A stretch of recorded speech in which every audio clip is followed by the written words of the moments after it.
Sobat Kisah Misteri dan Hikmah, kisah kali ini sangat menyayat hati. Bayangkan, ketika seseorang pergi ke Tanah Suci untuk bertobat, justru terjadi kejadian yang mengguncang iman dan batin. Apakah ini ujian, azab, atau justru rahmat tersembunyi? Tulis di kolom komentar. Apa arti kehormatan bagi seorang perempuan? Like jika kamu pernah melihat kejadian tak terduga di tempat suci. Dan untuk kamu yang sudah subscribe channel ini, semoga Allah balas dengan kemuliaan hidup dunia akhirat. Amin. Awal perjalanan Zara ke Tanah Suci. Zara, seorang janda muda berusia 32 tahun dari Bandung, tak menyangka hidupnya akan berubah hanya dalam hitungan hari. Setelah ditinggal suami karena perselingkuhan, ia menabung selama 5 tahun untuk bisa menunaikan umrah. Namun niat sucinya diuji berat. Pada suatu malam di Masjidil Haram, saat jutaan orang khusyuk mengelilingi Ka'bah, tangan seseorang tiba-tiba menyentuh bagian paling pribadi dari tubuhnya. Detik-detik yang menghancurkan. Zara membeku. Sekujur tubuhnya gemetar. Ia berpikir keras, apakah ini mimpi? Di tempat suci, orang-orang terus berjalan, melantunkan zikir, tanpa tahu apa yang terjadi. Pelaku sudah menghilang di tengah lautan manusia. Tapi luka itu tertinggal, membekas di jiwanya. Ia hanya bisa menangis, tak mampu bicara. Petugas keamanan pun sempat mengira dia pingsan karena dehidrasi. Ternyata bukan pertama kali. Saat Zara dibawa ke ruang pemulihan, ia bertemu dengan 2 jamaah wanita asal Mesir dan Pakistan. Mereka langsung menangis saat Zara menceritakan kejadian tadi. Ternyata mereka juga mengalami hal serupa, namun memilih diam karena takut aib dan keributan. Zara merasa tubuhnya marah, jiwanya hancur. Tapi ada kekuatan dari hatinya yang ingin menyuarakan, "Jangan diam." Pertemuan dengan seorang ulama tua. Dalam keheningan malam, Zara bertemu dengan seorang syekh tua di dalam masjid. Wajahnya tenang, suaranya lembut, namun kalimatnya menembus batin.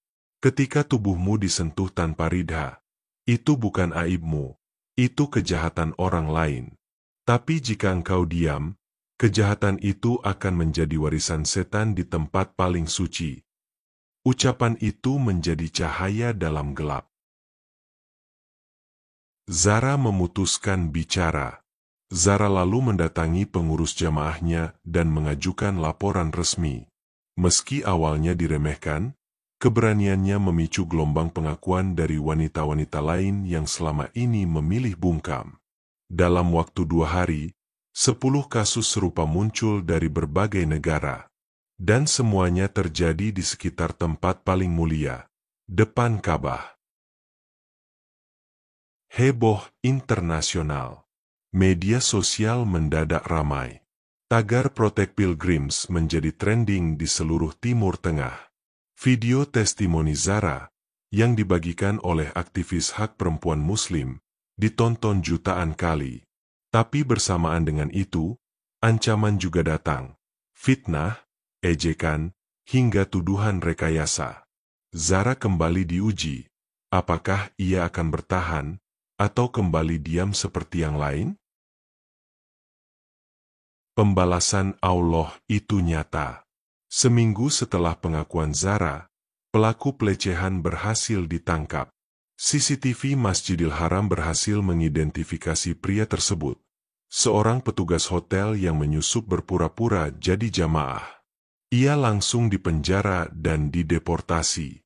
Tapi yang membuat bulu kuduk berdiri, pelaku tersebut mengalami kelumpuhan tiba-tiba di sel, tanpa sebab medis yang jelas. Zara menerima kehormatan tak terduga.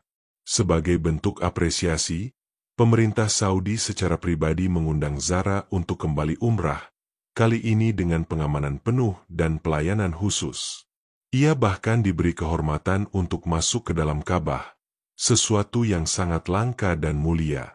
Di dalam sana, Zara hanya menangis, sujud, dan berkata, "Ya Allah, ambil semua lukaku, tapi jadikan aku pembela kehormatan wanita-wanita yang diam." Pesan untuk semua wanita. Kisah Zara menyadarkan kita bahwa kesucian tempat tak menjamin kesucian manusia di dalamnya. Tapi keberanian seseorang bisa membersihkan banyak luka dan membuka tabir kejahatan yang tersembunyi. Jika kamu wanita, jangan takut bicara. Jika kamu lelaki, jadilah pelindung kehormatan, bukan perusak kehormatan. Doa dan harapan Zara. Kini Zara kembali ke Indonesia. Ia tak lagi hanya seorang janda yang terluka, tapi pejuang yang membawa perubahan. Di setiap masjid yang ia kunjungi, ia mengajarkan bahwa diamnya satu wanita bisa mengubur keadilan. Tapi suaranya bisa menghidupkan ribuan yang mati batinnya.